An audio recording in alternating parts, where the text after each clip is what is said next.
Hello everybody, welcome to defence वाला। My name is Rahul Parmar. जय हिंद एवरीवन, भारत माता की जय। प्लीज बताइए दोस्तों, आप लोगों को मेरी आवाज आ रही है? मैं दिखाई और सुनाई आपको दे रहा हूं? Please do let me know.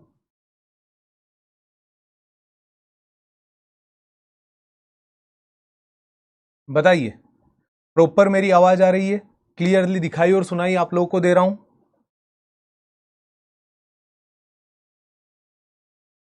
Bharat माता की जय, भारत माता की जय। बहुत बढ़िया। तो भाई, अभी तक हम लोग क्या पढ़ चुके थे? थोड़ा एक रिवीजन देख ले क्या? जी सर जी। तो टिल नाउ हम लोग कंप्लीट कर चुके हैं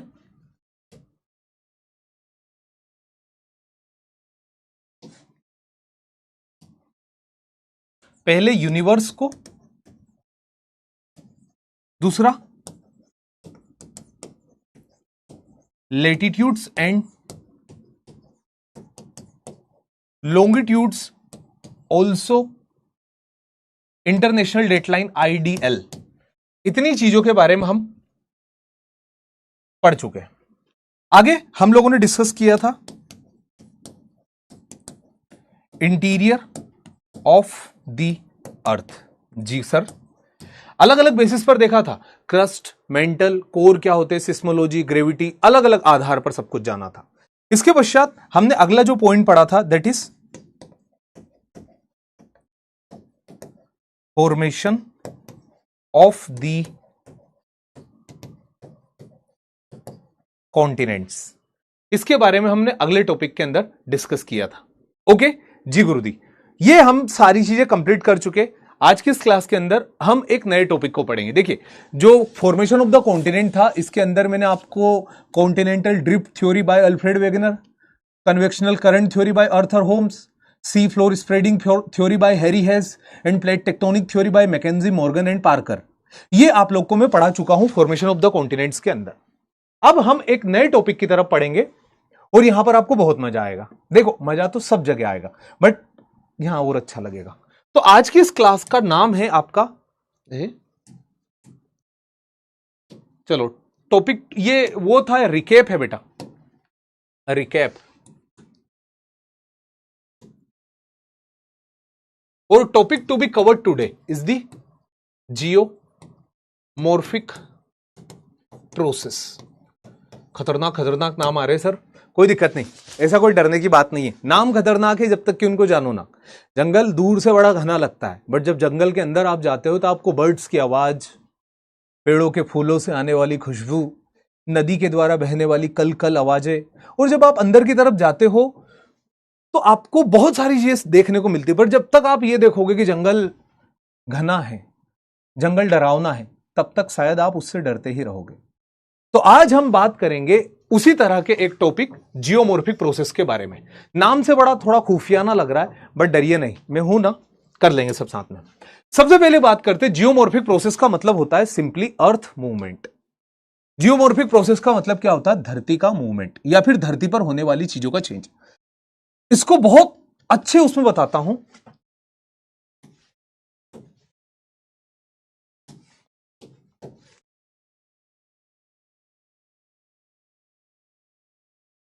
मॉडिफिकेशन ऑफ अर्थ क्रस्ट, धरती की सतह का मॉडिफिकेशन, उसे जियोमॉर्फिक प्रोसेस कहते हैं।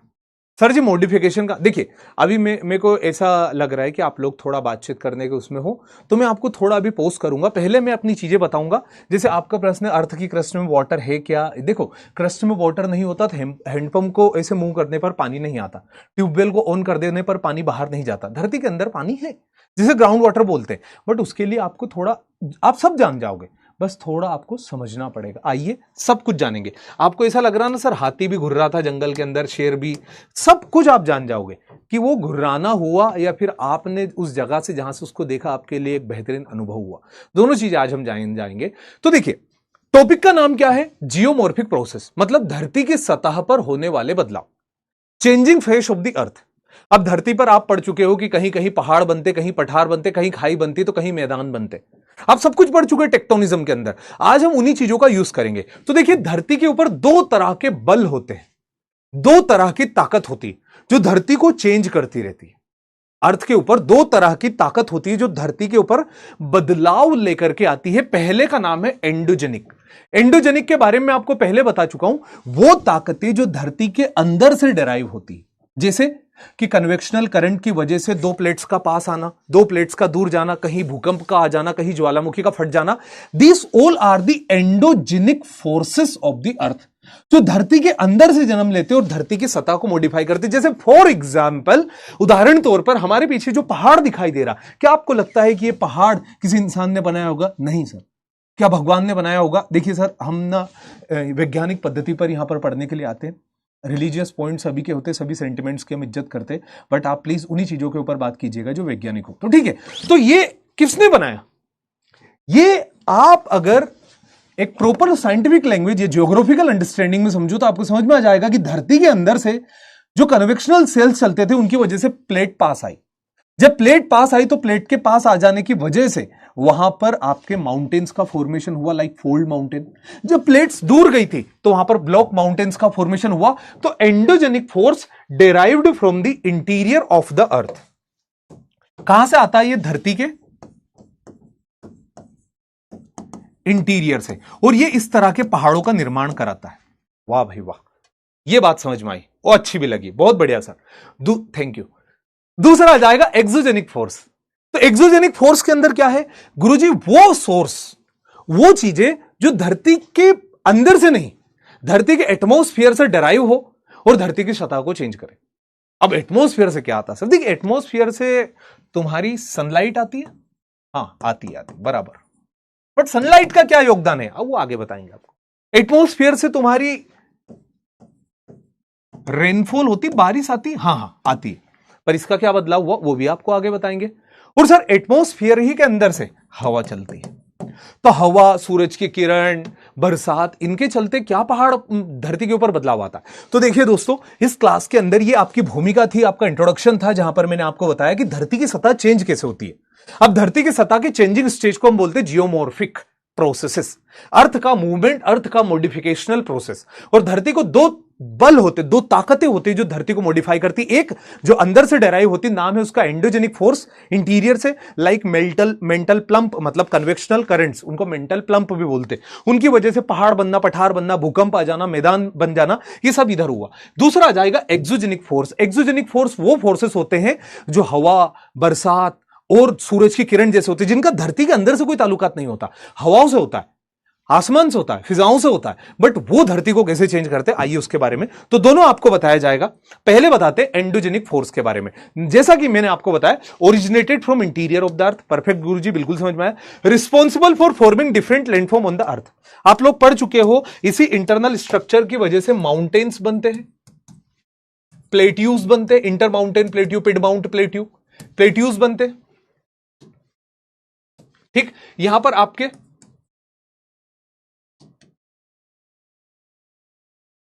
ब्लॉक माउंटेन बनते, बिल्कुल बनते सर। रिफ्ट वैली बनती, जी गुरुजी, रिफ्ट वैली भी बनती, आपने बताया था ग्रेबन नाम से, रिफ्ट वैली बनती। और साथ ही साथ यहां पर अर्थक्वेक भी दिखेगा और वोल्केनिज्म यानी ज्वालामुखीकरण भी रहेगा। अब देखिए, ज्वालामुखी फटती है, वोल्केनो का इरप्शन होता, लावा बाहर आता है, तो उसके फट जाने की वजह से लावा बाहर आया और लावा बाहर आकर के ठंडा हुआ और नए लैंडफॉर्म का निर्माण किया। बट ये हुआ कहां से? अंदर की ताकत के चलते। ज्वालामुखी को मैंने तो नहीं फोड़ दी कि अरे आज इधर क्या करता हूं, दो टायर को आपस में जोड़ देता हूं, फॉल्ट बन जाएगा, ये ऐसा तो नहीं हो सकता। भूकंप मैंने तो ला नहीं दिया। भूकंप कब आया? जब प्लेट्स का मूवमेंट हुआ। हां, बहुत सारे मानव निर्मित कारण होते भूकंप के, बहुत सारे एंथ्रोपोजेनिक फैक्टर भी होते, बट बेटा वो मिनिमम है नेचर के सामने, वो बहुत कम है। नेचर अपने आप में ही बहुत डिवास्टेटिंग भी है। तो ये आपको जानना पड़ेगा कि इस वजह से बहुत सारी चीजों का forming different landform on the earth, like mountain plateau, block mountain, rift valley, trenches, ये सब इन्हीं की बदौलत बनते हैं। फिर अर्थक्वेक, वोल्केनिज्म भी इन्हीं का हिस्सा होता, आगे जानेंगे। It is responsible for ruggedness on the earth surface. देखिए, धरती को आप ऐसा समझ लो कि एक सर्कल है जो हम पढ़ते आए। अब इसके ऊपर कहीं पहाड़ बना, ये धरती एक सर्कल है मान लिया हमने। अब इसके ऊपर इंटरनल फोर्सेस की वजह से पहाड़ बना, ऐसा पहाड़ बन गया, वाओ सर। पठार भी बना दो, ये पठार एक टेबल लैंड बना दी सर, रिफ्ट वैली भी बना दो तो ये एक खाई बना दी आपकी। तो देखिए ये क्यों बनी, just because of endogenic force. तो these endogenic force are responsible for ruggedness on the earth.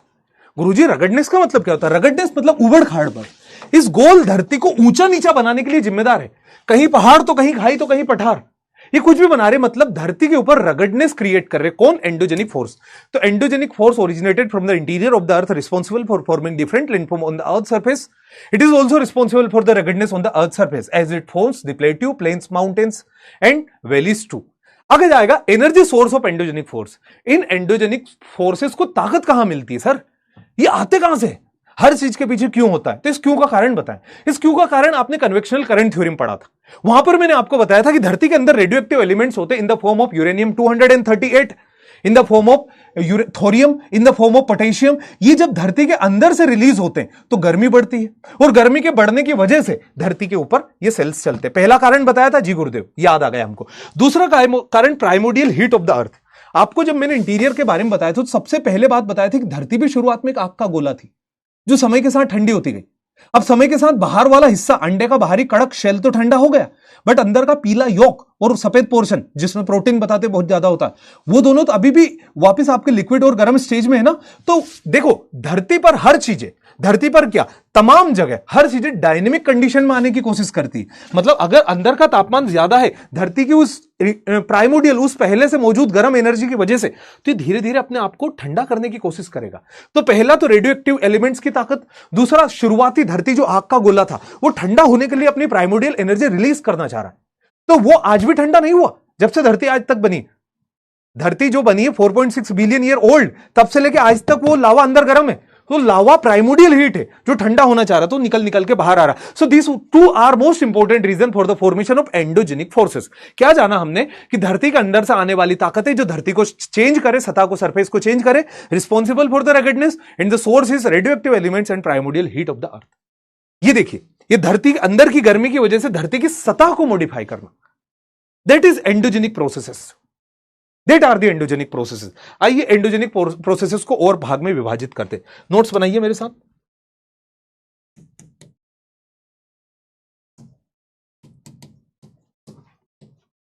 Endogenic force are further classified in 2 part. देखिए, diastrophism, diastrophism and catastrophism. Diastrophism simple meaning slow change, catastrophism sudden change. पहले इन 2 words को जान लेते। देखिए, अब diastrophism का मतलब धरती के अंदर की ताकतें जो धीरे धीरे बदलाव लेकर के आए, जैसे पहाड़ का बनना। देखिए मेरे भाई, हिमालय एक दिन में नहीं बना, ना ही बना कोई पठार, ये मिलियंस ऑफ ईयर की प्रोसेस होती। जैसे हिमालय कब बना था? 10 मिलियन साल से बन रहा है हिमालय, वो तब से बनता आ रहा है।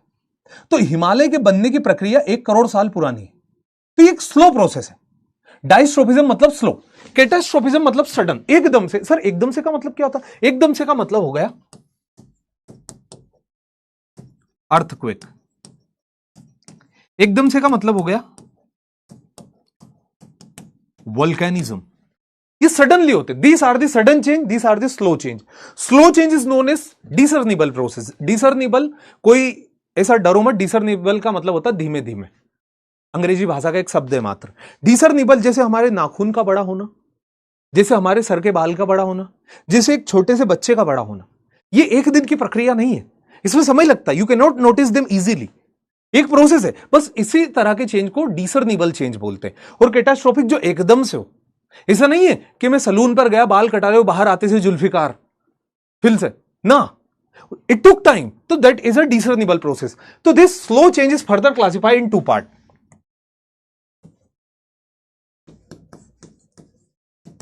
इपोरोजेनिक फोर्स,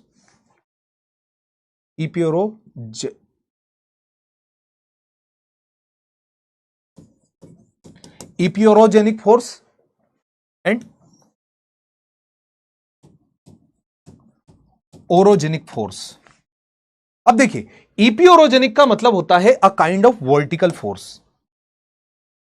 ये धरती की सतह बेटा, ध्यान से देख लो, ये धरती की सतह है।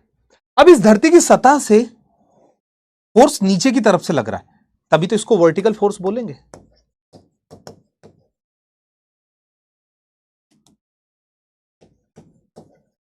वर्टिकल फोर्स क्या हो रहा है यहां पर?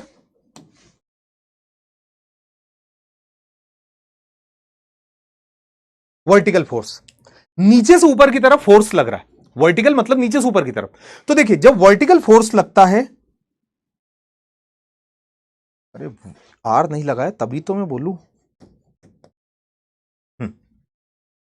जब वर्टिकल फोर्स लगता है नीचे से ऊपर की तरफ, देखिए ये धरती की सतह है, ये फोर्स लगा, फोर्स लगा, फोर्स लगा, फोर्स लगा, फोर्स लगा, ये ऊपर उठने लगा। वर्टिकल रेस हुआ ये। जमीन का टुकड़ा, एक कॉन्टिनेंट का टुकड़ा, जमीन मतलब कॉन्टिनेंट, कॉन्टिनेंट मतलब ऐसे कॉन्टिनेंट नहीं बोल रहा हूं, 7 कॉन्टिनेंट, जमीन मतलब यहां कॉन्टिनेंट है, तो जमीन का टुकड़ा ऊपर उठ रहा है, ये उठा। देखिए अब जब ये फोर्स ने नीचे से पुश किया,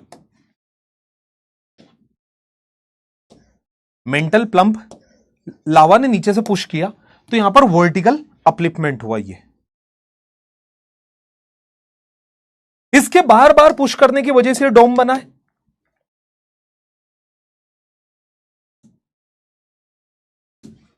ये डोम आपका, देखिए पहले ये फ्लैट था, 2 मिनट पहले ये फ्लैट था, बट क्योंकि वर्टिकल फोर्स लग रहे तो इसको उभार दिया। उभार दिया मतलब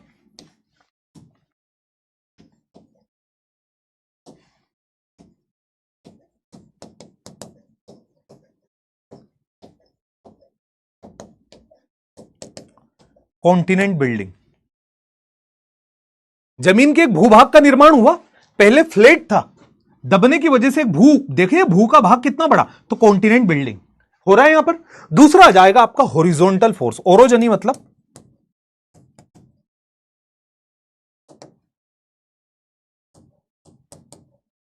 हॉरिजॉन्टल। अब horizontal force are of 2 type. ये जब दो प्लेट एक दूसरे से टकरा रही, vertical is this, horizontal is this, तो प्लेट यहां पर यहां टकरा भी सकती है, प्लेट यहां से दूर भी जा सकती है, दोनों पड़ेंगे, बट फोर्स दूर जाए जाओ पास वो रहेगा हॉरिजॉन्टल। तो देखो यहां पर 2 तरह की चीजें, this is divided in 2 parts. यहां लिख दूं, यहां बना दूं, कोई दिक्कत तो नहीं? एक कंप्रेशनल और दूसरा टेंशनल।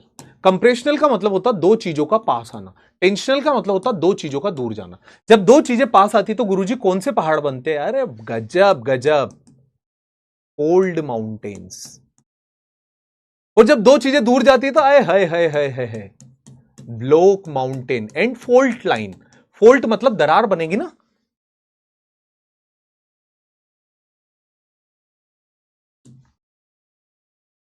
क्लियर हुआ?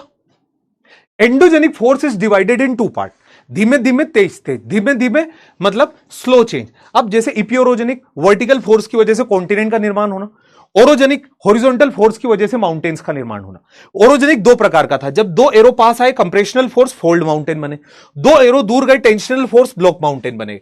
कैटास्ट्रोफिक इवेंट एक सेपरेट लेक्चर है उसके ऊपर, कैटास्ट्रोफिक इवेंट अर्थक्वेक और वोल्केनिज्म, ये सेपरेट हम पढ़ेंगे। बाकी ये हम पढ़ चुके हैं। प्लेट्यू का निर्माण हमने जाना, प्लेट्यूज बनते, फिर उसके बाद कंप्रेशनल फोर्स, पास आने से ब्लॉक फोल्ड माउंटेन, दूर जाने से block mountain, these forces we people had discussed. Done? Okay बेटा, आगे बढ़ते हैं। अगला पॉइंट आ जाएगा एक्सोजेनिक फोर्स। क्या एंडोजेनिक फोर्स हम सभी लोगों को समझ में आए? जैसा कि मैंने आपको बताया अभी तक, endogenic forces, their types, their energy source, what are they and what they do, ruggedness, responsible to change the earth surface. जितनी चीजें बताई वो क्लियर हो गई इस 20 मिनट के अंदर। आपने क्या ये जाना? तो मैं आगे बढ़ूंगा। अब आपका एंडोजेनिक तो कंप्लीट हो गया, अब बचा एक्सोजेनिक, बट एक्सोजेनिक बहुत बड़ा है।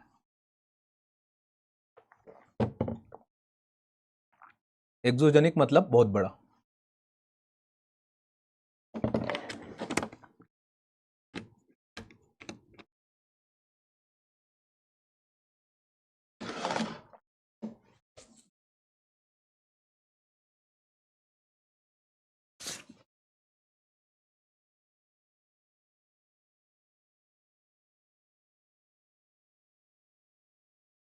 95.89%, वेरी गुड।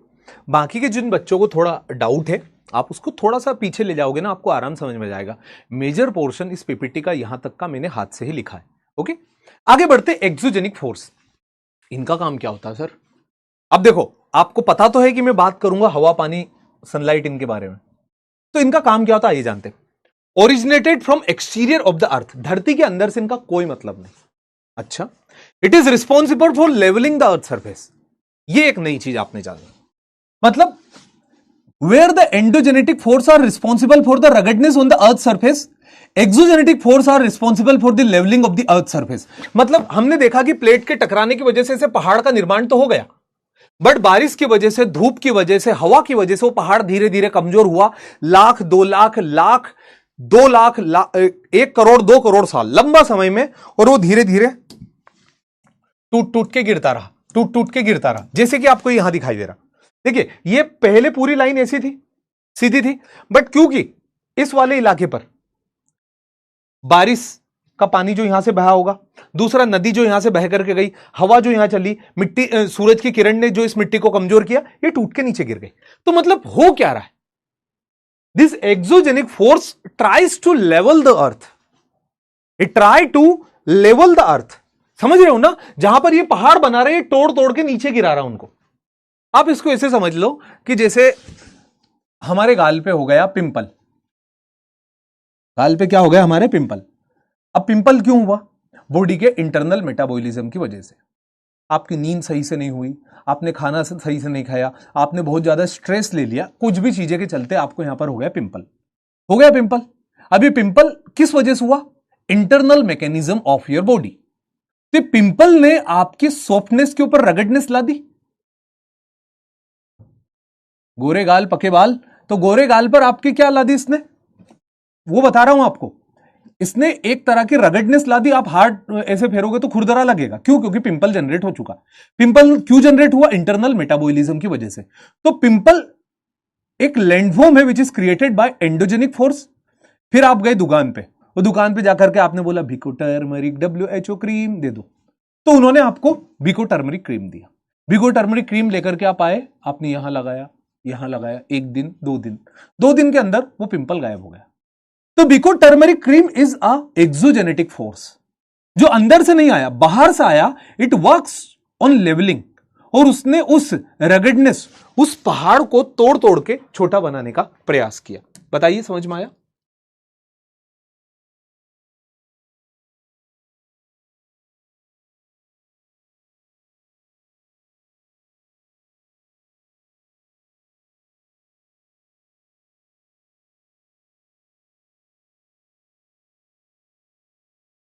परफेक्ट है। एक्सोजेनिक फोर्स, अब दोनों फोर्सेस का इंट्रो आप जान चुके हो, दोनों फोर्सेस कि एंडोजेनिक कैसे डराइव होते, एक्सोजेनिक कैसे डराइव होते। अब हम आगे बात करेंगे, and we people will going to learn the types of exogenic force. देखिए, एक्सोजेनिक फोर्स अपने आप में बढ़िया है, अपने आप में गड़े गजब है, बहुत शानदार है, आपको पढ़ने में मजा आएगा। अच्छा, यहां तक सब चीजें बराबर, ऑल ओके। चलिए, 24वें मिनट में आपने एक्सोजेनेटिक फोर्स जान लिया था। अब बारी आई आगे की। अगला पॉइंट आ जाएगा, एक्सोजेनिक फोर्सेस को कुछ पार्ट्स में क्लासिफाई कीजिए। एक्सोजेनेटिक फोर्स को आप तोड़ के बताइए। ओके, तो एक्सोजेनेटिक फोर्स को 4 पार्ट में तोड़ा। इसको मैं ना यहां पर आपको बताता हूं, ऐसे मेरे उससे समझो। एक पहाड़,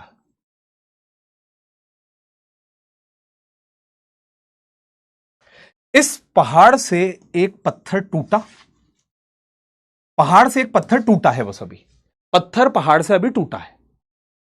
दूसरा, तो जब ये पहाड़ से पत्थर टूटा, इस शब्द को हम बोलते हैं वेदरिंग।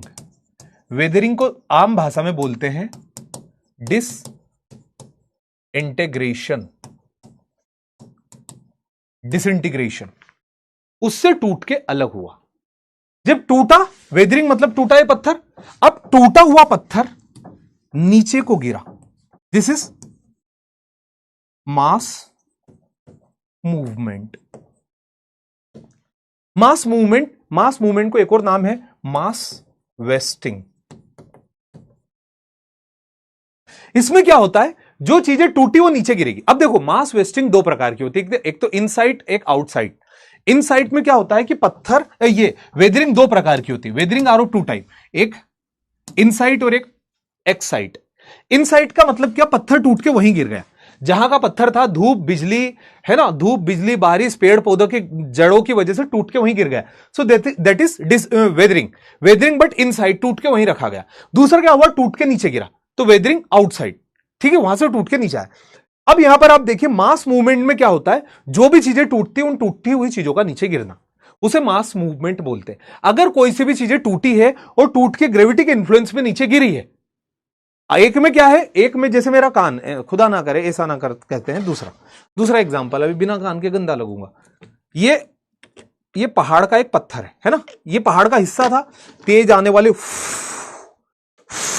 हवा चल रही है, खल खल खल खल पानी बह रहा, खल खल खल खल खल। अब उसकी वजह से ये पत्थर टूट गया, ये इसे रखा गया, ये टूटा, अभी इसकी वेदरिंग हो चुकी। अब वेदर्ड रॉक जैसे नीचे गिरी, अब इसका नीचे गिरना मास मूवमेंट कहलाया। इसका नीचे गिरना मास मूवमेंट कहलाया। तो मास मूवमेंट, वेदरिंग, दो टर्म समझ में आई। वेदरिंग मतलब टूटना, मास मूवमेंट मतलब टूटी हुई चीजों का गिरना।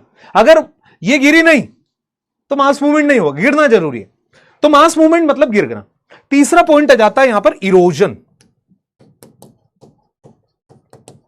इरोजन का मतलब होता है जो पत्थर टूटे पड़े हो, या तो इनसाइड वेदरिंग की वजह से या मास मूवमेंट, कोई चीजें टूट के वहीं रखा गई, या फिर किसी चीज को तोड़ के नीचे मास वेस्टिंग से गिरा दिया गया।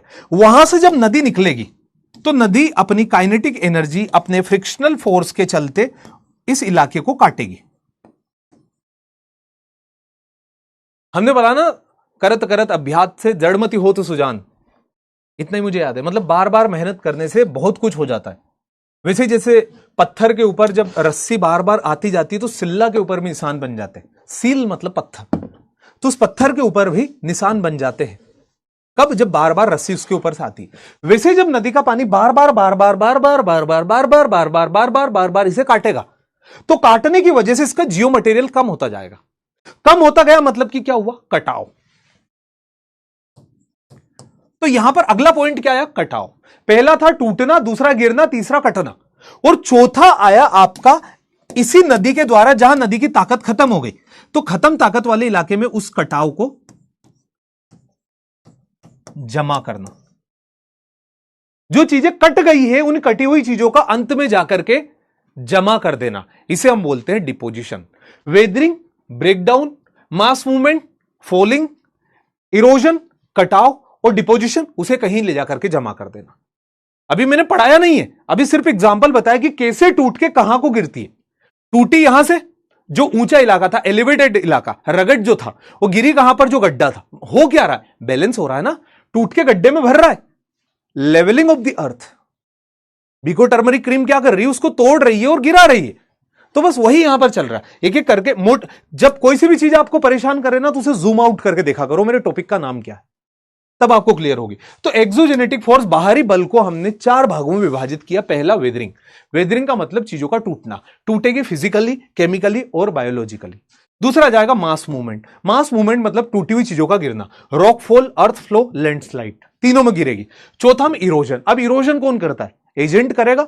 एजेंट मतलब वो बहता हुआ पानी हो सकता है, वो ग्लेशियर हो सकता है, वो पवन हवा हो सकती है, वही करेंगे इरोजन। तो इरोजन पहले बाय रनिंग वाटर, बहते हुए पानी ने, जब बहती हुई नदी ने उसे इरोड किया, तो बहती हुई नदी उसे जमा करेगी। तो जो इरोजन करेगा वही डिपोजिशन करता है। दूसरा, जब ग्राउंड वाटर इरोजन करेगा, धरती को अंदर अंदर खोखला कर देते, धरती को अंदर से खोखला कर देता ग्राउंड वाटर, तो जब ग्राउंड वाटर इरोजन करेगा तो ग्राउंड वाटर ही डिपोजिशन करेगा। ग्लेशियर, जब ग्लेशियर नीचे जाएगा, ग्लाइंडिंग करेगा, उसको ग्राइंड करके तोड़ के लेकर के जाएगा धरती के जमीन के टुकड़ों को, तो वो भी वही ले जाकर के जमा करेगा। तो जो तोड़ेगा वही जमा करेगा। समंदर की लहरें, समंदर के हिस्सों के पास हम देखते हो लहरें काटती है समंदर को, कहीं पानी ले जाकर के जमा करती है वो मिट्टी को, तो जो काटेगी वही जमा करेगी। और रेत भी, रेत ने अगर एक इलाके के अंदर बवंडर लाकर के धूल उड़ा दी है, तो वही रेत जहां उसकी ताकत खत्म होगी उस धूल को जमा करेगी। मतलब विंड ही थी जिसने इरोजन किया, और वो विंड थी जिसने दूसरी जगह ले जाकर के डिपोजिशन किया।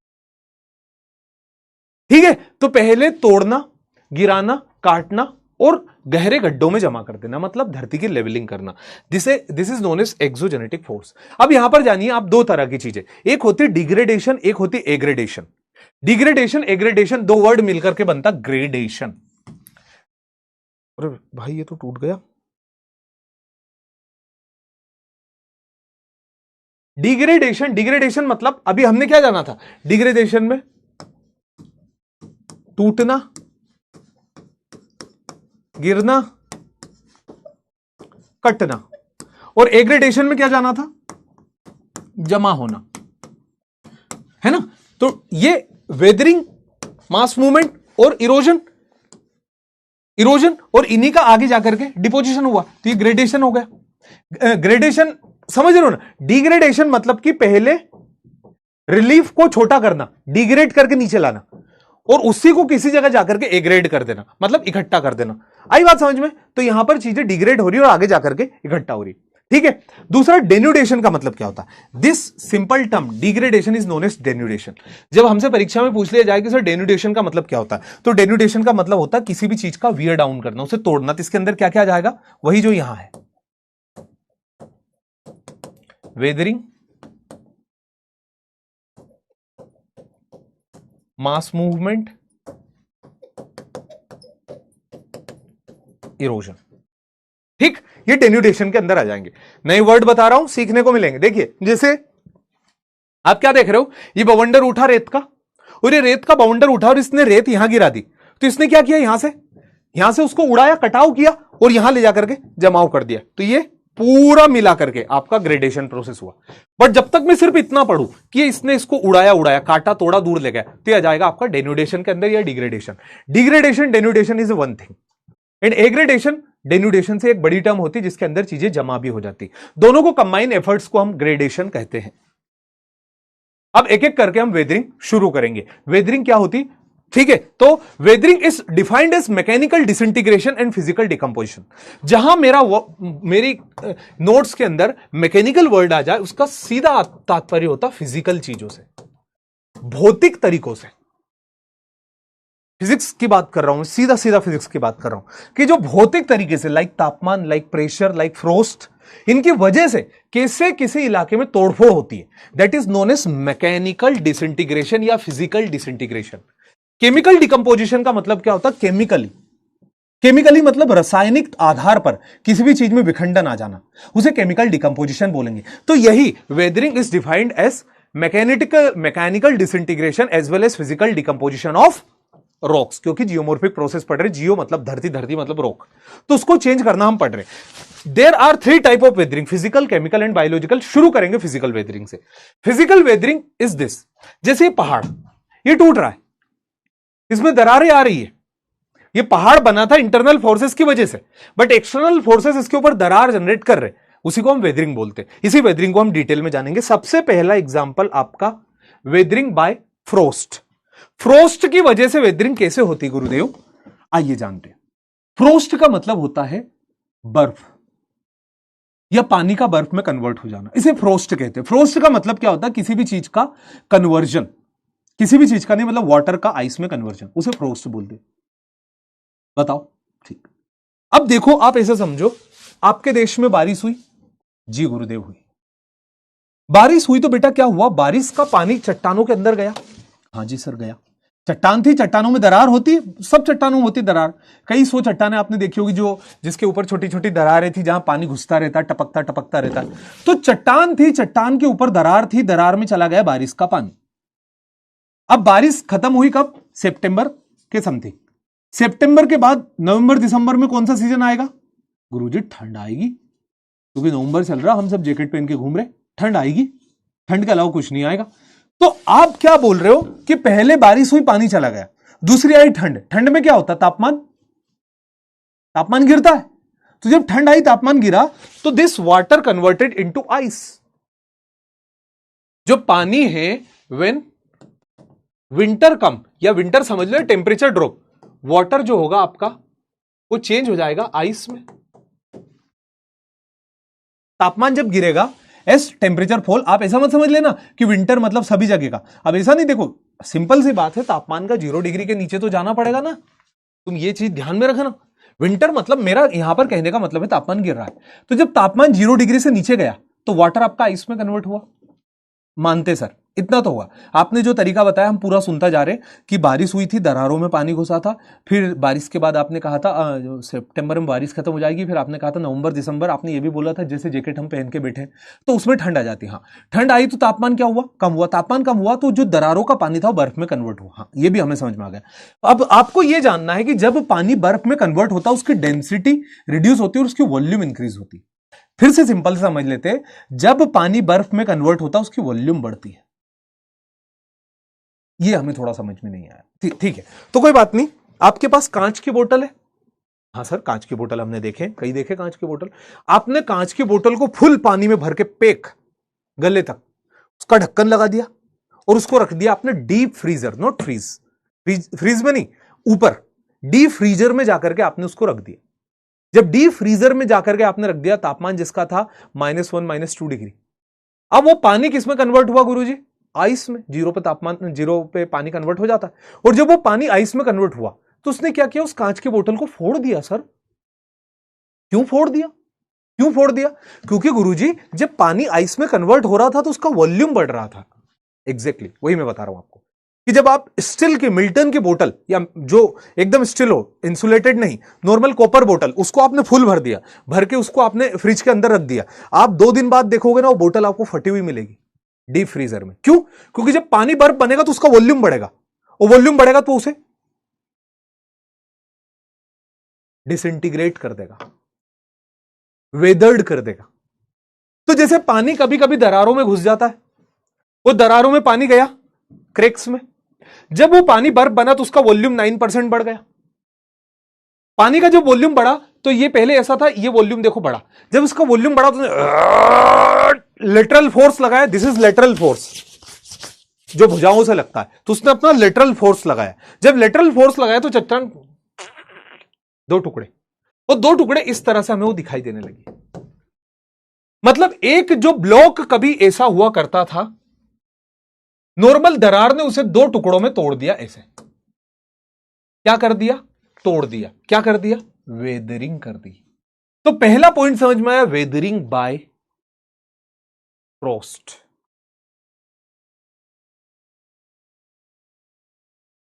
पहला पॉइंट समझ में आया, वेदरिंग, फिजिकल वेदरिंग का पहला point, that is Frost.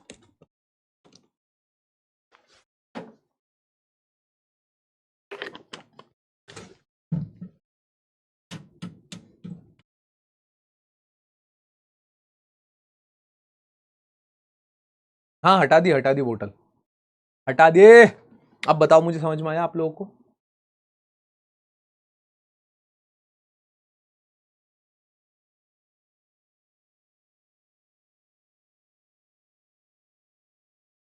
Clear?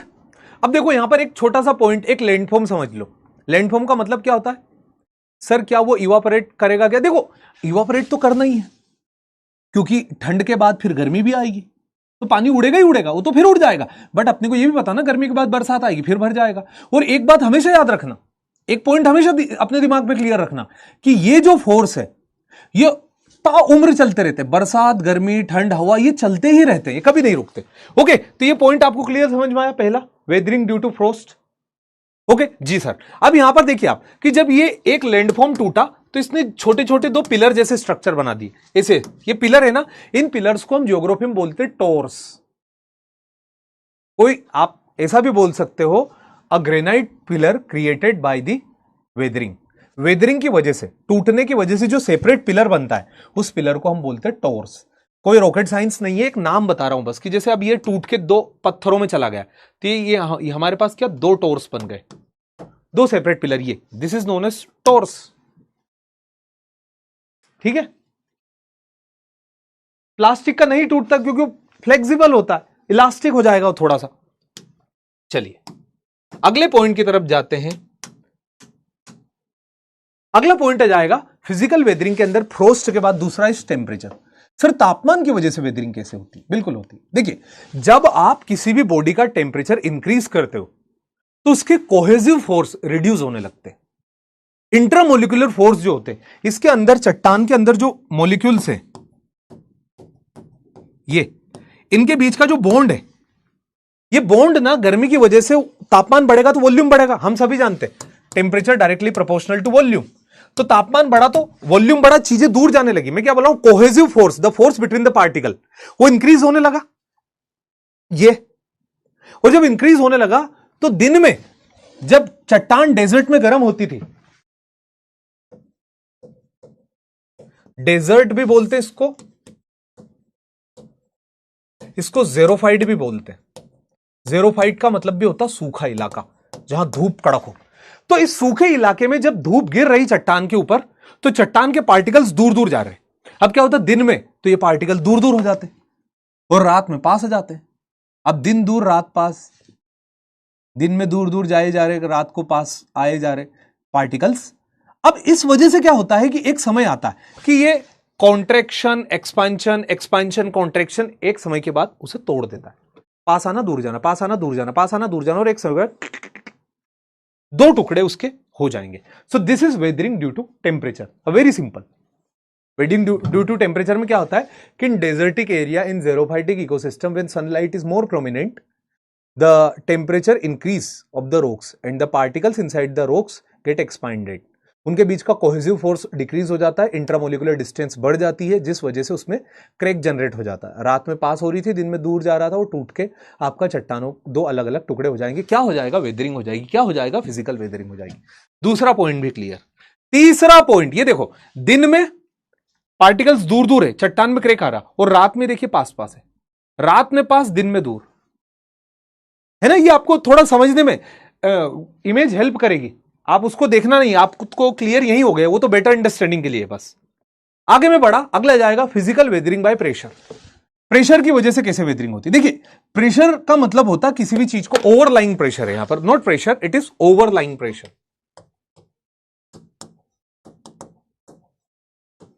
Overlying pressure की वजह से।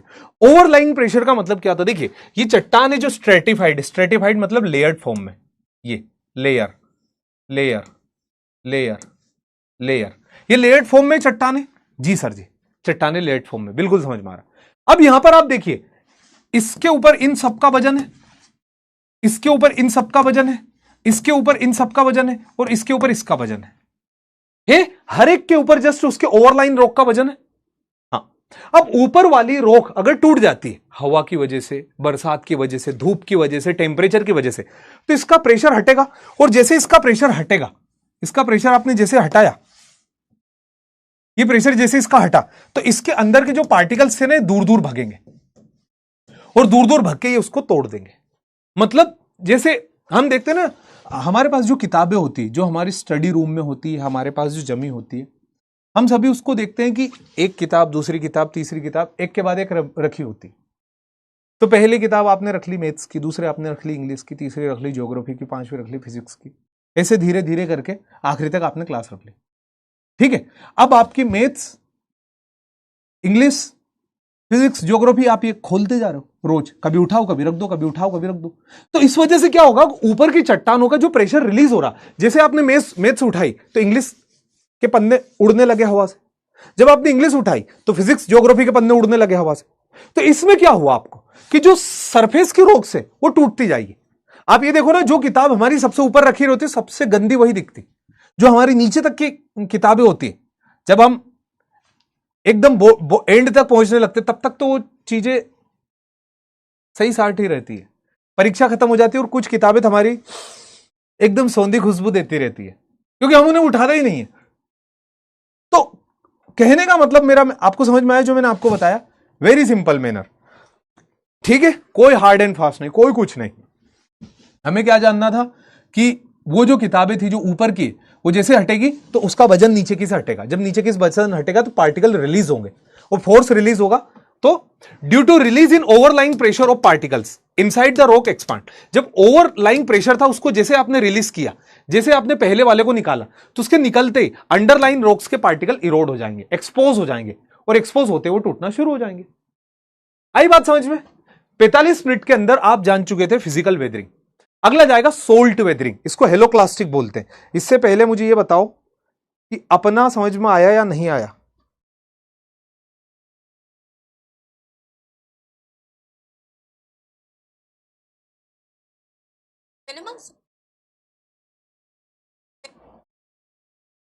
चलिए, अपना समझ में जो मैंने आपको बताया, इज इट क्लियर?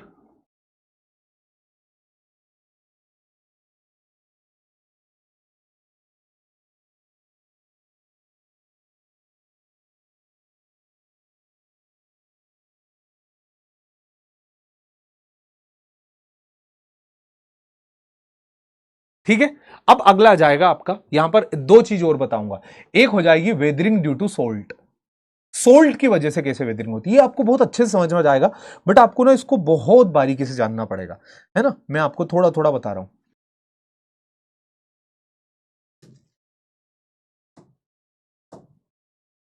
चलिए, एक ने पूछा सर स्ट्रक्चरल प्लेन क्या होते हैं। देखो बेटा, अगर कोई इलाका है जो ऊंचा हो, अपलिफ्टेड इलाका हो, उसको अगर बारिश का पानी नदी तोड़ के एकदम फ्लेट कर दे, उसे स्ट्रक्चरल प्लेन कहते हैं। जो अपलिपमेंट की वजह से पहले बना था, अपलिपमेंट की वजह से प्लेट्यू वेट्यू बना था, उसको तोड़ के एकदम बराबर कर दिया, दैट इज स्ट्रक्चरल प्लेन। अब बात करते हैं सोल्ट वेदरिंग क्या होती है, नमक की वजह से। नमक का मतलब आप जानना, मिनरल की बात कर रहा हूं मैं। In rock, in this rocks disintegration due to crystallisation and growth of salt within their pores and cracks. चट्टानों के अंदर जो पोर्स होते हैं, चट्टाने हेलो होती, होलो, होलो अंदर की तरफ से खोखली, तो चट्टानों के पोर्स में नमक इकट्ठा हो जाता है। सर नमक कहां से इकट्ठा होता है? देखो, बारिश के पानी में नमक होता, बिल्कुल होता, हर पानी में नमक होता। नमक का मतलब होता सोडियम और क्लोरीन का एक कंपाउंड, उन दोनों का एक जो इक्वेशन बना वो। अब मैग्नीशियम सल्फेट हो गया, कैल्शियम क्लोराइड हो गया, उसके बाद है तो आपका ये हो जाएगा MgCl2, मैंने बता दिया, मैग्नीशियम सल्फेट बता, MgSO4 मैग्नीशियम सल्फेट बता दिया, MgCl2 मैग्नीशियम क्लोराइड हो गया, सोडियम क्लोराइड, ऐसे अलग अलग प्रकार के नमक होते हैं। अब क्या होता है कि ये बारिश का पानी गिरा तो इन चट्टान में, इन होल में पानी भर गया सर। अब धूप आएगी, हमको पता धूप का आना तो तय है, धूप आएगी तो पानी पानी तो उड़ गया, बट उसका नमक नमक बच गया। देखो, सब प्रकार के पानी में नमक होता है, सब प्रकार के। आपने देखा होगा कि बरसात के बाद घर एकदम सफेद हो जाते, भूरे, ऊपर की छत, एक बारिश के बाद। क्यों? क्योंकि बारिश का पानी तो उड़ जाएगा, बारिश का पानी तो उड़ जाएगा, बट उसके अंदर जो मिनरल्स थे, सोडियम क्लोरीन, ये सब बच जाएंगे। तो मिनरल्स जो बच रहे, तो in this rock disintegrate due to crystallisation and growth of salt within their pores and cracks. चट्टानों के पोर्स में और उनके क्रेक्स में जब नमक इकट्ठा होता जाएगा, इकट्ठा होता जाएगा, क्योंकि बारिश अगले बार भी होगी, समंदर की लहरें उसके ऊपर गिर सकती, फुहारें उसके ऊपर गिर सकती है खारे पानी की, तो और रेत अपने साथ साथ नमक उड़ा के ला सकती है, वो नमक उसमें जमा हो रहा है, जमा हो रहा है। आपका काम है यहां पर सिर्फ नमक उस पोर के अंदर घुस रहा है। जब नमक घुस रहा है तो नमक इकट्ठा होता जाएगा, इकट्ठा होता जाएगा, और अपने सराउंडिंग में प्रेशर लगाएगा। जब सराउंडिंग में प्रेशर लगाएगा तो एक्सपांशन करेगा, स्ट्रेस जनरेट करेगा। स्ट्रेस का मतलब खिंचाव, और उस चट्टान को तोड़ने की कोशिश करेगा। देखिए, फिजिकल वेदरिंग है, आप ऐसा मत समझिए कि सर ये तो बहुत छोटी लग रही है यार, ये तो कोई दम नहीं लग रहा है इसमें। नहीं, धरती बहुत बड़ी है। आप ऐसा मत समझिए कि जो बड़े बड़े हिस्से बस वहीं पर वेदरिंग होती, धरती पर हर जगह होती। समंदर के किनारों पर इस तरह की वेदरिंग दिखाई देती है, डेजर्ट के अंदर जहां रेत उड़ के आती है वहां इस तरह की वेदरिंग दिखाई देती है। इस तरह की वेदरिंग हमें कई इक्वेटोरियल इलाके में दिखाई देती है, जहां पर एसिडिक एल्कलाइन रेन होती है, वहां पर। ठीक है, तो क्या हुआ, चट्टानों के अंदर घुसा पानी, रेत, आइस, आइस की ग्रोथ होती गई। क्रिस्टलाइजेशन मतलब शेप लेना, क्रिस्टलाइजेशन मतलब वो शेप लेता जा रहा। ठीक है, तो बढ़ता जा रहा, बढ़ता जा रहा, और ग्रोथ वजह से अपने स्ट्रेस क्रिएट कर रहा है, स्ट्रेस क्रिएट कर रहा हो, चट्टान को तोड़ रहा। इट टिपिकली ओकर इन एरिड, सूखे इलाके में पाया जाता है। सेमी एरिड, अर्ध सूखे इलाके में पाया जाता है। कोस्टल यानी जो समंदर के पास हो, कोस्टल का मतलब होता तटीय, तट, तो तटीय इलाके में, एरिड सेमी एरिड इलाके के अंदर ये पाया जाता है। बिल्कुल sir. Water content dissolve salt, अब इसके अंदर क्या, पानी में घुला हुआ नमक, जैसा कि मैं आपको बता रहा हूं कि पानी के अंदर नमक घुला रहता, सोडियम क्लोराइड, कैल्शियम सल्फेट, ये घुले रहते उसके अंदर। अब पानी तो उड़ जाएगा, पर तो नमक नमक बच जाएगा। ठीक है, सुनना, water containing dissolve salt enter into the pores, cracks और जॉइनिंग रॉक्स। जो चट्टान होती, जो क्रेक्स होते, उनके अंदर नमकीन पानी, नमक मिला हुआ पानी जब घुसता है तो पानी तो इवापोरेट हो जाता, वो ग्रोथ करता रहता है, और ग्रोथ करने की वजह से तोड़ देता है। पानी इवापोरेट हुआ, क्रिस्टलाइजेशन हुआ, एक्सपांशन हुआ, स्ट्रेस जनरेट हुआ, और ये प्रोसेस रिपीट होती रही, और चट्टान टूट गई। ऐसे देखो, ये देखो, ये नमक जमा हो रहा उसमें, और ये नमक स्ट्रेस क्रिएट कर रहा उसमें, और स्ट्रेस क्रिएट कर रहा उसको एक समय पर तोड़ देगा। बताइए, pores are the pillar, Naman Karolia. Tores are the pillars, isolated pillars created by the weathering.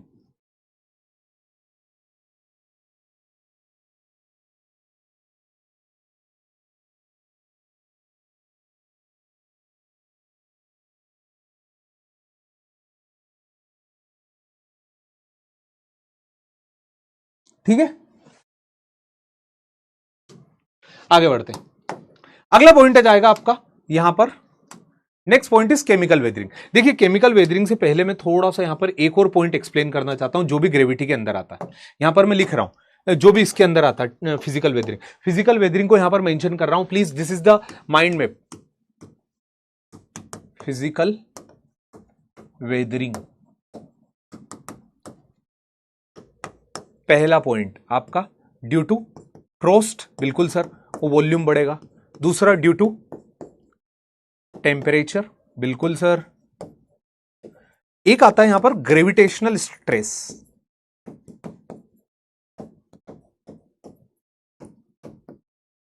Sir ये नहीं पता हमको, इसको यही जान लो आप. देखो आपको ये देख रहे हो इस चट्टान के नीचे कोई सपोर्ट नहीं है, दिख रहा? There is no support. इसके नीचे कोई सपोर्ट नहीं है ना. अब आपने देखा होगा कि ये पहले एक दूसरे में जुड़ा था. सिंपल सी बात है, वो एक दूसरे में जुड़ा था, बट ग्रेविटी उसे स्ट्रेस क्रिएट कर रही, नीचे खींच रही, तो उस खिंचाव की वजह से क्रैक जनरेट हो गया. तो दिस इज ग्रेविटेशनल स्ट्रेस. दिख गए यहीं पे, ये देखो कोई सपोर्ट नहीं था तो ग्रेविटी नीचे खींच रही थी, उसने स्ट्रेस जनरेट कर दिया. ठीक है. और फिर आ जाएगा आपका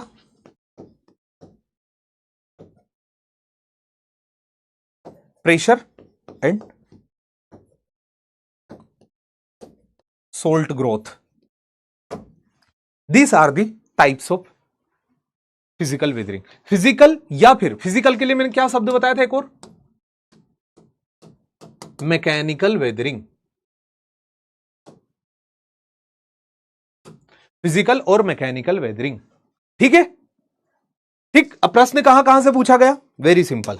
प्रश्न पूछा गया आपसे gravity, national defence academy, gravitational stress. दूसरा आपसे प्रश्न पूछा गया salt growth, national defence academy. दो प्रश्न थे. प्रश्न क्या थे वो तो हम आगे करेंगे इसे, बट इस तरह के प्रश्न यहां से पूछे गए. वेदरिंग कैसे होती? ग्रेविटेशनल स्ट्रेस की वजह से होती है, फ्रोस्ट की वजह से होती है, टेम्परेचर एक्सपांशन कॉन्ट्रैक्शन की वजह से, ओवरलाइन प्रेशर रिलीज की वजह से होती है, एंड सोल्ट की ग्रोथ की वजह से होती है इन क्रैक्स के अंदर, जो उसके ऊपर लेटरल प्रेशर, सिंपल सी बात, लेटरल प्रेशर लगाता. ये और ये दोनों समहाउ सेम है, बस ये नमक है और ये पानी है. अब आ जाएगा हमारा next point is chemical weathering. तो the disintegration of rock due to chemical reaction. अब यहां भी डिसइंटीग्रेशन हो रहा. अभी डिसइंटीग्रेशन होता ड्यू टू फिजिकल और mechanical change, but right now disintegration occur due to the chemical process. अब कैसे होता है? Chemical reaction isn't affect the rock up to the great depth. ये बहुत गहराई तक जाकर के अफेक्ट नहीं करती मेरे भाई, ये धरती की सतह को डिकंपोज करती, सिर्फ क्रैक. यहां पर हमने क्या देखा था? देखो यहां पर हमने क्या जाना था कि ये क्रैक हो रहा, ये क्रैक हो रहा, ये क्रैक हो रहा. यहां पर ग्रेट डेप्थ तक इंपैक्ट था. यहां पर कहां तक इंपैक्ट है? ये देखो, इसको जूम कर लो, ये लाल रंग दिख रहा है, ये केमिकल रिएक्शन है. देखो केमिकल रिएक्शन सिर्फ चट्टान के ऊपर और काय के ऊपर होगी. केमिकल का मतलब क्या होता है? Periodic table. पीरियोडिक टेबल में क्या होते हैं? एलिमेंट्स कौन कौन से? आयरन, निकल, कोबाल्ट, हालिना की रब से फरियाद, बेटा मांगे कन्या सुंदर बाप राजी. ऐसे था ना, ये ट्रिक्स थी, निमोनिक्स थे उसके. आप लोगों ने पढ़े हो तो, नाना पाटेकर, ऐश्वर्या सब बिंदास, नाइट्रोजन क्लोरीन, नाइट्रोजन पोटेशियम, ऐसे सारे, वो मैं भूल गया, वो समय पुरानी बात थी जब कभी 11th-12th में पढ़ा था कभी, तो ऐसे हमारे इधर लर्न कराते थे. तो इतने एलिमेंट्स हैं पीरियोडिक टेबल में. ये एलिमेंट्स कहां से आए? धरती के अंदर से आए. और इन एलिमेंट्स के ऊपर रिएक्शन मतलब केमिकल रिएक्शन. तो केमिकल रिएक्शन इस चट्टान, ये चट्टान क्या मिनरल से मिलकर के बनी. आप जाइए, आप उठा लीजिए, आपका रॉक वाला चैप्टर मैंने अगर नहीं बताया हो, rock is an aggregate of one और मोर मिनरल. एक या एक अधिक मिनरल, वो सिलिकेट हो, वो फेरस ऑक्साइड हो, उनसे मिलकर ही चट्टान बनेगी. बस यहां पर ये देखिए वो बनी. अब वो क्या किया कि इस हवा की वजह से, इस नमी की वजह से, इस धूप की वजह से उसने केमिकल प्रोसेस यहां जनरेट कर दी. तो chemical weathering isn't affect up to the great depth. ये सतह पर इंपैक्ट करती बस. It mainly occur in hot and humid region. Chemical weathering is mainly occur in hot and humid region. National defence academy. क्यों sir? Hot and humid region में क्यों होगी? अरे आप खुद समझिए कि एक जगह नॉर्मल सूखा है, धूप है, वहां आपने लोहे की रोड रख दी, और एक जगह आपने देखा जहां कभी हल्की बारिश हो जाती, फिर धूप निकल आती, फिर उमस हो जाती, फिर बारिश हो जाती, लोहा कहां जंग ज्यादा लगेगी? सर जहां बारिश होती, जहां धूप आती, वहां लोहा। क्योंकि हमने ना सर गर्मी में घर बनाया था, गर्मी में हम लोगों ने शुरू कर दिया था मार्च के टाइम पे, होलिका के दहन के बाद घर बनाना शुरू कर दिया था। तो घर को बनाने में एकदम हमने शुरुआत में फाउंडेशन रखी, फिर वहां पे हमने कॉलम खड़े किए, है ना, पिलर खड़े किए, पिलर के अंदर सरिये डाले, सीमेंट डाली, वो बड़े होते गए, दीवार बनती गई, है ना, छत ने डाला डेरा, घर बन गया मेरा। तो ऐसे आपका घर धीरे धीरे बनने लगा। फिर आपने जैसे घर बना, घर बनने के बाद आपके जो बचे हुए सरिये थे वो आपने ऊपर छत पे डाल दिए। अब क्या करो उनको? अब जैसा कि गर्मी में घर बन रहा था, मई जून तक बन गया, जून में आ गई बारिश। अब वो जो सरिये थे जो बारिश में रखे थे, रखे रहे। जून, जुलाई, अगस्त, सितंबर, अक्टूबर, नवंबर बारिश वारिश कम हो गई। आपने सोचा यार कि अब एक काम करते, छत के ऊपर अपने जो बिस्तर रखे रहते घर के, इनको थोड़ा धूप लगा लेते, क्योंकि बारिश के अंदर भी पेटी में ही रखे थे, कोई मेहमान आ जाए, ऐसा होना चाहिए ना एकदम साफ। तो आपने ऊपर लेकर के गए छत, और छत पे ले जाने के लिए बिस्तर को, कि इनको धूप लगा लेंगे, कंबल वंबल को, तो सब ठीक हो जाएंगे बरसात के बाद का। आप जब ऊपर के लेकर गए, आपने देखा यार छत पे तो सरिये सरिये पड़े, इसको साफ करना पड़ेगा। जब आप साफ करने गए तो आपने जैसे सरिया उठाया तो सरिया यूं हाथ से टूट रहा था। क्यों? क्योंकि वो कमजोर हो चुका, रस्टिंग की वजह से। What is rusting? Chemical reaction. What is rusting? Chemical reaction. तो it isn't effect up to the great depth, it occur at the surface. आप ऐसे समझ लिया, अगर कोई बंदा मोटरसाइकिल से चलाते चलाते गिर जाए, एक हाथ उसका टूट गया और दूसरे हाथ में स्क्रैच आ गए, यहां पर हल्की सी चोट लग गई, वुंड आ गया, तो जो स्क्रैच है that is the chemical weathering, जो सतह पर है, और जो अंदर तक इंटरनल इंजरी है, जो टूट चुका, वो आपका फिजिकल वेदरिंग, ग्रेट डेप्थ तक इंपैक्ट है उसका।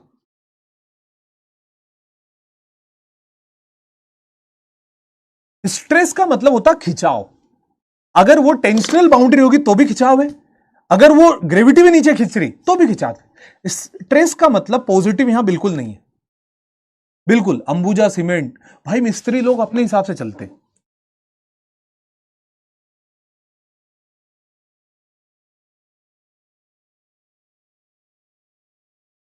हम्म वो उनको अपन कुछ भी बोलो ना कि यार वो सामने वाले के घर में तो उसने ना वो मॉड्यूलर किचन लगवाया, कुछ नहीं भाई साहब ये तो बहुत जल्दी खराब हो जाता है, ज्यादा नहीं चलता। राजू मिस्त्री बोलता है ये जल्दी, बहुत जल्दी खराब हो जाती। बोले कि यार वो वेस्टर्न टॉयलेट नहीं सर, उसमें ना सब खराब हो जाता है, वो ज्यादा नहीं चलती।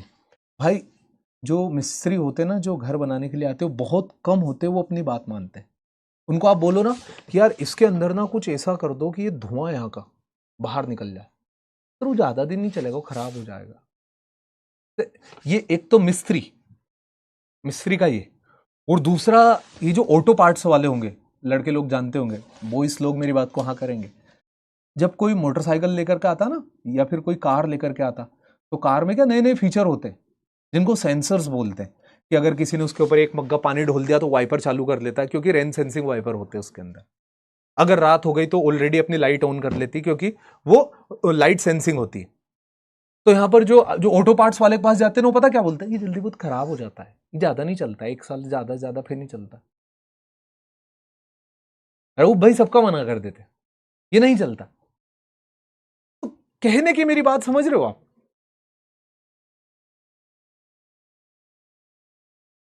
ग्रेट डेप्थ मतलब अंदर तक जाकर के उसे तोड़ना, क्योंकि कोहेसिव फोर्स अंदर तक डेवलप हुआ है। ठीक है?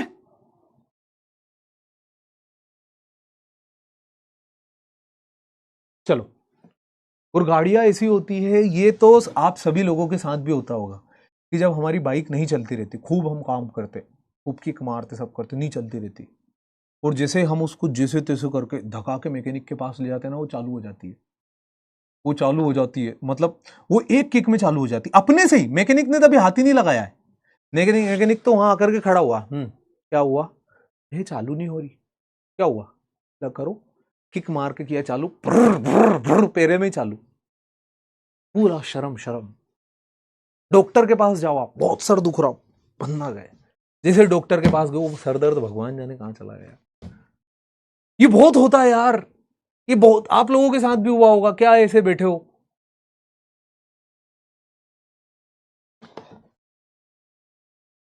चलो आगे बढ़ते। एक्सफोलिएशन का मतलब होता है चट्टानों का लेयर बाय लेयर टूटना। जितने आपने प्रश्न पूछे थे ना उतनी आवाज में मैंने उसका जवाब दिया। सक्षम Yadav, just hold for a second, I haven't complete the lecture yet. तो शांति से समझने की कोशिश। एक्सफोलिएशन का मतलब होता है लेयर बाय लेयर टूटना, उसे एक्सफोलिएशन कहते हैं। सक्षम, समझ में आया आपको? लेयर बाय लेयर, लाइक यहां पर this one, layer by layer इनका टूटना एक्सफोलिएशन कहलाता है। Getting my point? बेटा जब तक खत्म ना हो ना प्लीज थोड़ा सा रुका करो यार। है? चलो अब आ जाता अगला। केमिकल वेदरिंग को अब डिटेल में जा रहे। ग्रेविटेशनल स्ट्रेस का मतलब होता बेटा कि जिन चट्टानों को सपोर्ट ना हो, जैसे इसको सपोर्ट नहीं था तो टूट के नीचे गिर गया, तो देखो गिरना तो मास मूवमेंट कहलाया, गिरना तो मास मूवमेंट कहलाया, बट गिरने से पहले वो टूटा होगा ना, जो टूटा यहां पर ये पत्थर जब इससे टूटा होगा, उस टूटने को ग्रेविटेशनल स्ट्रेस बोलते।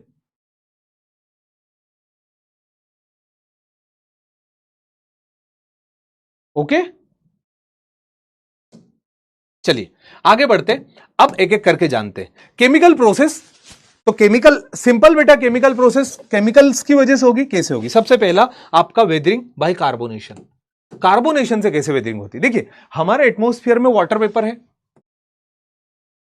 बिल्कुल है सर। हमारे एटमॉस्फेयर में कार्बन डाइऑक्साइड है, बिल्कुल है सर। तो व्हेन वाटर वेपर या फिर water react with carbon dioxide it form,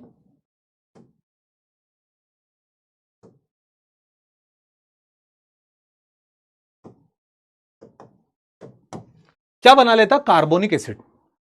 जब चट्टान, जब पानी और हवा आपस में मिलते हैं, है ना, हवा में कार्बन डाइऑक्साइड, जब कार्बन डाइऑक्साइड और वाटर वेपर एक दूसरे से मिलते हैं तो H2CO3 यानी कार्बोनिक एसिड बनता है।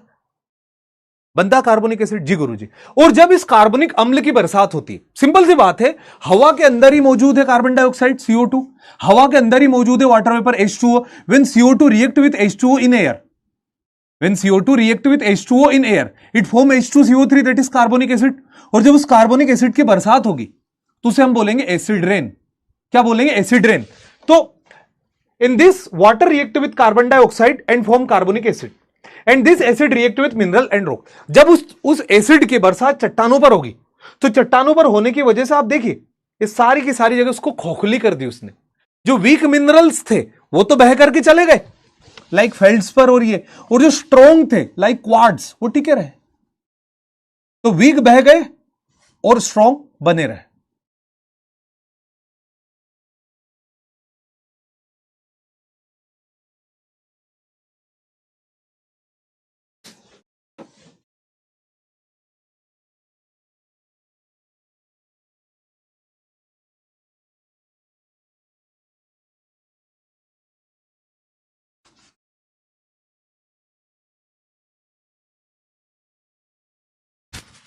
ओके, कार्बोनेशन क्लियर हुआ कि when atmospheric water react with atmospheric carbon dioxide it forms the carbonic acid, acid rain. When acid rain falls on rocks it erode the weak particles of rock और उन्हें बहा करके ले जाता है। That is your carbonation. Another one, second one is hydration.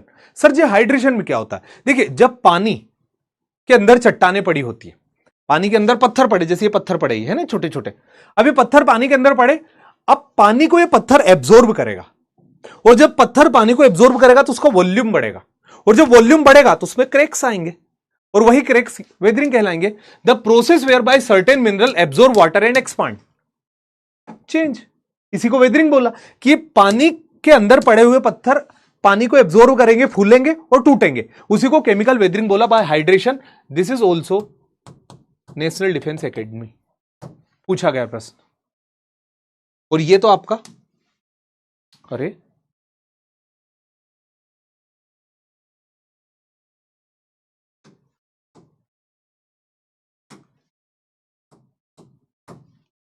H2CO3, ये प्रश्न आपका यूपीएससी CAC 2024 का है।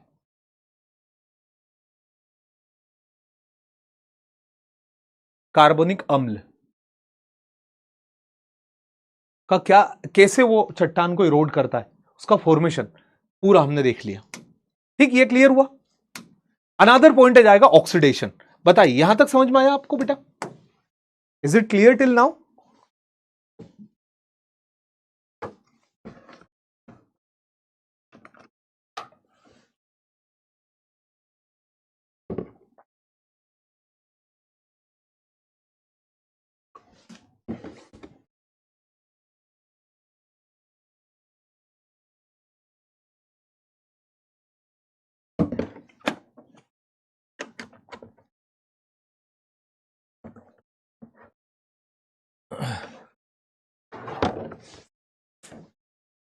केमिकल वेदरिंग में मैंने आपको कार्बोनेशन, मैंने आपको हाइड्रेशन, दो चीज बताई, समझ में आया?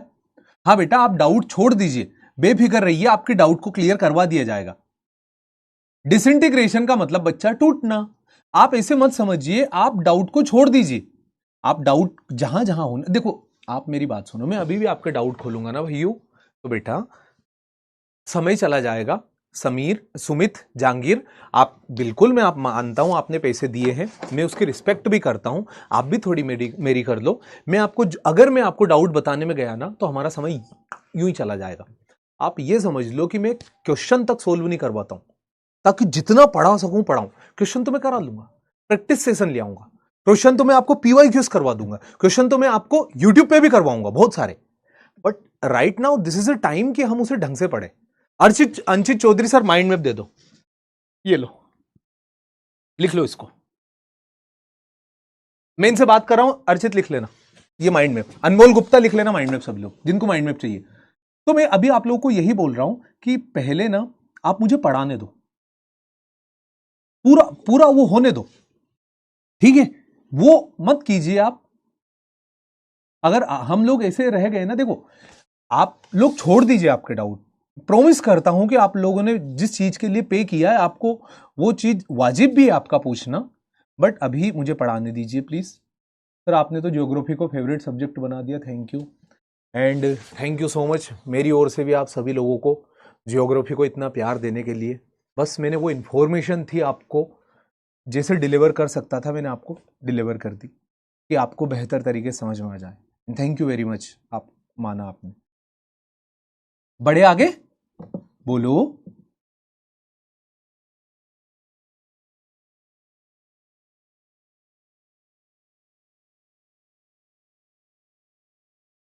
बढ़े आगे, चलिए। अब मैं हाइड्रेशन तक आपको बता चुका था। एंड एक और बात बेटा, कि आज जैसे ही मैं ये सब बता दूंगा, इनका माइंड मैप आज का आज ही बना दूंगा, सबका माइंड मैप यही बना दूंगा। जियो समझ में भी आएगी, क्वेश्चन भी बनेंगे उनसे, इनके बिना मैंने क्वेश्चन थोड़ी ना लिए बेटा। देखिए अगला आएगा ऑक्सीडेशन। अब ऑक्सीडेशन का मतलब क्या? Very simple, rusting. ऑक्सीडेशन का मतलब क्या? रस्टिंग। रस्टिंग का मतलब क्या? कि किसी भी पेड़, किसी भी चट्टान के ऊपर, किसी भी चट्टान जिसके अंदर आयरन हो, उसके ऊपर ऑक्साइड्स का जनरेट हो जाना। देखिए आप समझिए, oxidation is a reaction of rock mineral with oxygen, thus changing the mineral composition. Mineral के कंपोजिशन को चेंज कर देती है। ठीक, यहां पर आप देखिए, ये जो लोहे का चेन है ना, इसके ऊपर जंग लग चुकी है। अब जब जंग लग चुकी है तो आप उसको ऐसे साफ करोगे, वो क्या होता था? सैंड पेपर है, याद है मुझे। सैंड पेपर से जब आप उसको साफ करोगे तो इसकी एक आउटर लेयर तो निकल ही जाएगी, मतलब चट्टान तो वेदर्ड ही होगी। और ये देखो, ये तो क्या, ये आर्टिफिशियल है। आपको मैं ओरिजिनल बताता हूं, ओरिजिनल कैसा दिखता है। ये ऐसा दिखता है ओरिजिनल। आपको ये चट्टान दिख रही है, इसके अंदर आयरन के ऑक्साइड्स बहुत ज्यादा है, और जो आयरन के ऑक्साइड से, उनकी वजह से ये रेडिश कलर आ गया। क्यों? बिकॉज आयरन, ऑक्सीजन और वाटर, इन तीनों ने रिएक्ट करके Fe2O3 और XH2O बनाया। ठीक है, तो ये कैसे बना? जब आपका FeO और ऑक्सीजन, आपको समझ में आना चाहिए, आयरन भी, ऑक्सीजन भी और पानी, जब ये तीनों मिलेंगे तो इन तीनों के मिल जाने की वजह से आपको ये इस तरह का रेडिश नेचर मिलेगा। अब यहां पर बरसात भी हुई थी, यहां पर बरसात भी हुई थी, इस इलाके पर धूप भी गिरी, गर्मी भी हुई, तो बरसात भी हुई, तापमान भी आया, हवा भी आई। ठीक, आयरन तो था ही से, तो उस वजह से आपका ये रेडिश हो गया। ठीक है, रिएक्शन नीचे लिखी हुई है।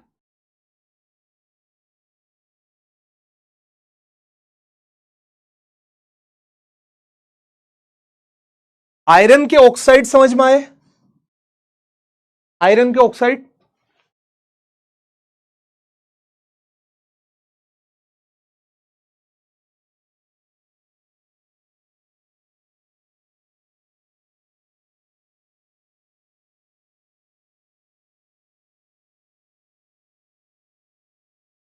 अगला पॉइंट आ जाएगा biological weathering. Next point is biological weathering. गुरुजी बायोलॉजिकल वेदरिंग क्या होती है? अभी पढ़ाने तो बताऊंगा ना। देखो, weathering due to growth of plant and animal, plant और एनिमल की वजह से जो वेदरिंग हो, that is biological weathering. Plant और एनिमल की वजह से जैसे वेदरिंग हो, उस वेदरिंग को हम बोलेंगे बायोलॉजिकल वेदरिंग। ठीक, जैसे ये पेड़ है, अब ये पेड़ चट्टान के अंदर उग गया, तो इसने क्या किया? चट्टान को तोड़ दिया। इसने क्या किया? चट्टान को तोड़ दिया। और जब चट्टान को तोड़ा मतलब वेदरिंग कर दी। दूसरा, इस जानवर को आप जानते हो, कौन कौन जानता है इसको? इसका नाम है हनी बेजर। किलर ठाकुर जानते हैं इसको, हनी बेजर है। हनी बेजर के बारे में कहावत होती है, इसको हिंदी में बोलते कबर बिज्जू। ये एक ऐसा जानवर है, आपको हो सकता है ये थोड़ा क्यूट दिख रहा हो, बट इसके बारे में आपको बता देता हूं। ये एक इस प्रकार का जानवर है बेटा, जो कि कब्र के अंदर से मुर्दे निकाल के खा जाता था पहले। जब कब्रिस्तान में नॉर्मल रस्म करते हुए मुर्दे को दफनाया जाता था, तो ये इतना खतरनाक होता था कि छुप करके देखता रहता था ऐसे। जैसे ही सभी लोग अपनी इत्मीनान सारी चीजें इबादत करके वहां से निकल के जाते थे, जाता था, उसको कब्र को खोद के मुर्दा खा जाता था। इसलिए इसको हनी बेजर बोला जाता है। अब देखो, जो कब्र खोद के मुर्दे निकाल ले, वो चट्टान तो तोड़ ही देगा। वो यहां भी यही कर रहा है। ये क्या करते? अपने बिल बनाते, घर बनाते, इतने में चट्टान तोड़ दे। This is a biological weathering. ठीक, और यहां पर वेदरिंग वाला टॉपिक हमारा कंप्लीट। प्रश्न सबसे पहला, सब प्रीवियस ईयर क्वेश्चन है। Weathering, mass movement, erosion and transportation. अभी डिपोजिशन की बात नहीं की गई है। Weathering, mass movement, erosion and transportation are indicate which one of the following? Denudation, endogenic, diastrophism, mountain building.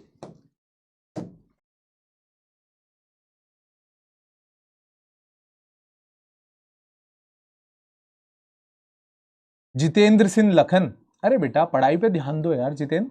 आपका नाम ना मुझे याद नहीं होना चाहिए, बस आप सभी लोग ये याद रखना, एवरी वन ऑफ यू, कि क्लास के एंड तक जैसे जितेंद्र का नाम मुझे याद हो रहा है, तो हमारा मोटिव ये होना चाहिए कि हमारे सर को हमारा नाम याद ना रहे। अगर नाम याद हो रहा है मतलब आप कहीं ना कहीं इन्यूशंस क्रिएट कर रहे हो, और इल्यूशंस क्रिएट कर रहे हो तो कभी हो सकता है, देखो हर इंसान के जीवन में सभी प्रकार के दिन होते हैं। अगर पढ़ाते पढ़ाते आपने किसी दिन कुछ कह दिया या फिर कुछ आपने हंसी मजाक में मस्ती में कुछ बोल दिया, तो मैं शायद आपको उस दिन ब्लॉक करवा दूं। तो मैं आपको नहीं करवाऊंगा, मैं वो नहीं बोल रहा हूं, बट हर बात में जो भी मैं एक्सप्लेन करूं उसमें तुमको जो ही ठाठा खीखी होता है ना, वो आप ओवर एज हो क्या? इंडिया नहीं दोगे क्या? ओवर एज हो क्या बेटा जितेंद्र? हाँ हाँ, तो अभी शांत रहो। Correct answer is denudation. Denudation का मतलब चीजों का टूटना। ओके, अगला, which one of the following is not a process of chemical weathering? Solution, carbonation, oxidation और एक्सफोलिएशन। मुझे नाम याद है, सक्षम। कहां हो बेटा? एक्सफोलिएशन आ गया अपना भैयू।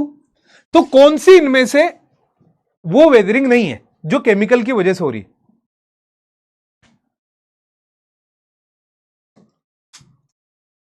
आपको सब समझ में आ जाएगा, थोड़ा आपको दिमाग भी लगाना। एक आपको गलती करवाएगा आपसे, एक टर्म यहां पर, बट अगर आप दिमाग लगाओगे तो गलती नहीं करोगे।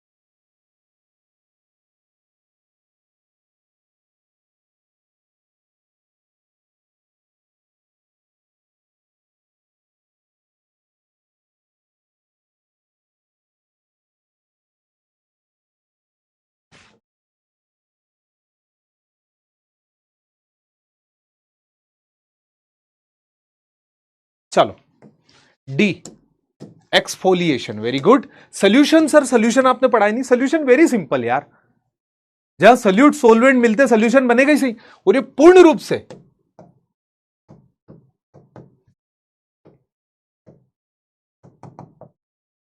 केमिकल प्रोसेस है, राइट, है ना।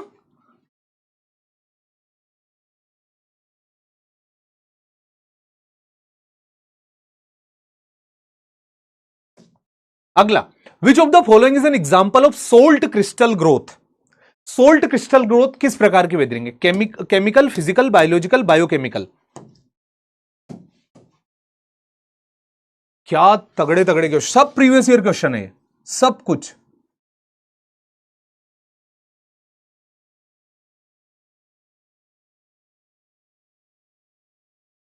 सर सभी से वीडियो कॉल करो। अरे युवराज देखो, आप लोग वीडियो कॉल करते होंगे ना आपस में, आप लोग की मतलब और टीचर करवा देते होंगे ना, तो आप ना वहां भी आपकी बातचीत तो हो ही जाती होगी।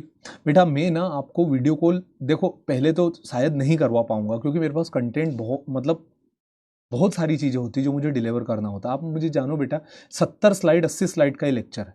आप बहुत अच्छी चीजें आपको इसमें पढ़ने को मिलेगी। अब मैं उसमें वीडियो कॉल में लग जाऊंगा ना, देखो आवाज नहीं आती, और फिर क्या है, क्या करेगी आगे चीज देख लेंगे। देखो अगर आप भी छोटे बच्चे रहते हो ना उम्र में, तो फिर चल जाती चीजें, जैसे फाउंडेशन में अब वहां पे पढ़ाने के लिए 70 लेक्चर मिले तो आपने आराम से कर लेता। अब यहाँ पर ना लेक्चर हमारे पास लिमिटेड होते, 45-50 लेक्चर में हमें पूरा ज्योग्राफी खत्म करना पड़ता है, तो वो वाली चीज की वजह से मैं थोड़ा कम वो करता हूं। तो आप थोड़ा उसको, कभी कर दूंगा बट हाँ ये प्रोमिस, मैं कभी कर दूंगा बट अभी नहीं, है ना। आखिरी में, आखिरी में तो आप लोगों से कैसी कैसी यादें जुड़ जाएगी अपनी, आखिरी तक याद करो।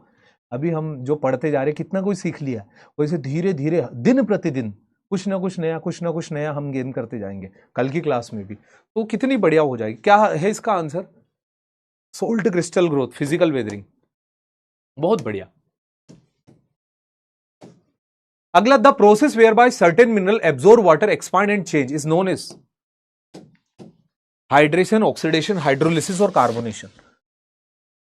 बायोलॉजिकल का टाइप दो होता है अश्विनी, एक होता प्लांट्स की वजह से उसे फ्लोरल बोल देते, एक एनिमल की वजह से उसे फोना बोल देते। मतलब आप उसको समझ जाओगे, फ्लोरा फोना हम ज्योग्राफी में बहुत बार पढ़ेंगे, तो आपको समझ में आ जाएगा कि जैसे पेड़ पौधा है, पेड़ पौधों को भूगोल में फ्लोरा बोलते, वो प्लांट्स को भूगोल में फोना बोलते। तो फ्लोरा का मतलब क्या हो जाएगा गुरुजी? फ्लोरा मतलब पेड़ पौधों की वजह से वेदरिंग हुई। फोना का मतलब क्या हो जाएगा गुरुजी? 1.143 परमार जी, 143 प्लस 2 टू यू। मेरे पापा, मेरे सुनील समरिया जी, सर मेरे पापा मेरे पास, आप थोड़ा मेरा नाम ले दो। हाँ सुनील, आपके पिताजी को मेरा नमस्कार कहिएगा, अंकल जी। कोशिश कीजिएगा आप भी, मतलब थोड़ा बच्चे के ऊपर ध्यान दीजिएगा कि ये पढ़ते रहे। एक्चुअल में जब ऑफलाइन क्लास होती है तो हम लोग साथ में रहते हैं, वहाँ पर डांट भी देते हैं, थोड़ा मार भी लेते हैं अगर कुछ ना हो जाए तो, बट अभी ऑनलाइन क्लास में इनका अपना रहता है। तो जो भी पेरेंट्स मुझे सुन पा रहे हैं, आप सभी लोगों से मेरी एक दरख्वास्त है। पहली चीज तो आप अपने सभी बच्चों को अपने मन की करने दें। Like if they want to join armed force, आप प्लीज उन्हें अलाउ कीजिएगा।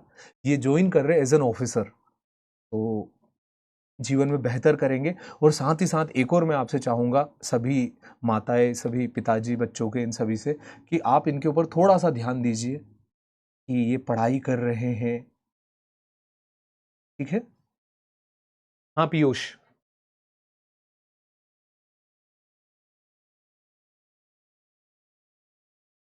क्या है आंसर? ए, हाइड्रेशन। बहुत बढ़िया, ठीक। आगे बढ़ते हैं। Which of the following is likely to be most prevalent form of weathering in tropical desert. Desert इलाके में कौन सी वेदरिंग होती है? मैकेनिकल, केमिकल, बायोलॉजिकल या लीचिंग? लीचिंग क्या होती है अभी मैंने नहीं पढ़ाया, मुझसे पूछना मत। लीचिंग एक, पहले पोल करा देता हूं। लीचिंग एक प्रकार की ऐसी प्रोसेस होती है कि मिट्टी के अंदर के सारे मिनरल्स उसकी बरसात की वजह से बह जाते हैं। Leaching is a removal of minerals from the soil, पर वो मैं आगे बताऊंगा तो उसका अभी बात नहीं है। बात यहां पूछा डेजर्ट में क्या होता है, मैं आपको पढ़ा के आया हूं।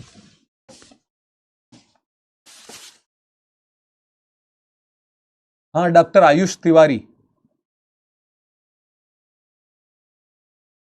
डॉक्टर कहां से बन गए रे तुम? हैं? डॉक्टर की जो उपाधि होती है ना, वो या तो आप पीएचडी करके हासिल कर सकते हो, या आप एज ए डॉक्टर प्रैक्टिस कर चुके हो। ठीक है, कुछ भी ऐसे मन से कहां से कर ली तुमने? कुछ भी।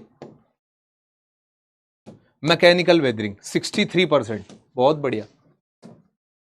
वाह, अब आ जाएगा मास मूवमेंट, जिसको हम अगली क्लास में देखेंगे। ठीक,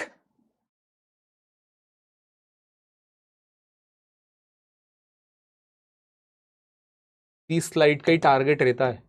कभी तुम ना 35-40 मत होने देना, कभी मत होने देना।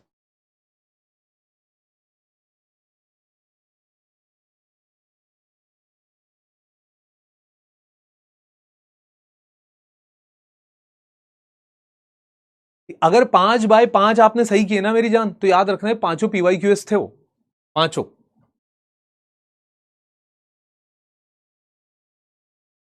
ठीक है, तो I am ending the session. अगली क्लास के अंदर आगे की चीजों की शुरुआत करेंगे।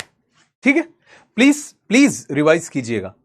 कल फिर मिलते हैं, और कल मैं आपको बहुत सारी चीजें सिखाऊंगा जो आपके काम की होगी, और साथ ही साथ आपके जीवन से भी उनका ताल्लुकात होगा। तो मिलते हैं अगली क्लास के अंदर। Take care of yourself. जय हिंद, भारत माता की जय।